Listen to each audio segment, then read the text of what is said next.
Cricket বিশ্বের অন্যতম জনপ্রিয় তারকা বাবর আজম, যাকে আমরা মাঠে তার দুর্দান্ত ব্যাটিংয়ের জন্য চিনি। এবার ঈদে পরেছিলেন এক বিশেষ ডিজাইনের পাঞ্জাবি, তবে তার এই ফ্যাশন চয়েস নিয়ে ন্যাট দুনিয়ায় উঠেছে ঝড়। কারো কাছে এটি ফ্যাশনেবল, আবার কেউ কেউ তুলনা করেছেন মেয়েদের সালোয়ার কামিজের সঙ্গে।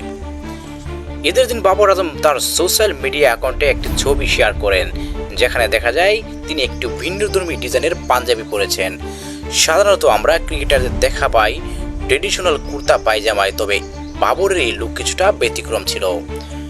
ছবি পোস্ট করার পরপরই নেট দুনিয়ায় শুরু হয় মজার মজার ট্রল।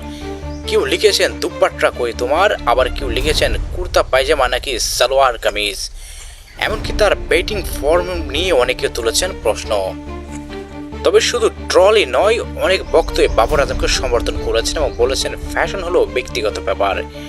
একজন লিখেছেন স্টাইল তো বাবরের নিজস্ব ব্যাপার, কে কি বললো তাতে কি আসে যায়। বাবর আজম সম্প্রতি নিউজিল্যান্ডের বিপক্ষে টি-20 সিরিজে ছিলেন না, তবে ওয়ানডেতে ফিরছেন। প্রথম ম্যাচে 78 রানের ইনিংস খেললেও দল জিততে পারেনি। তাহলে কি তার পারফরমেন্সের কারণেই এমন ট্রলের মুখে পড়েছেন তিনি?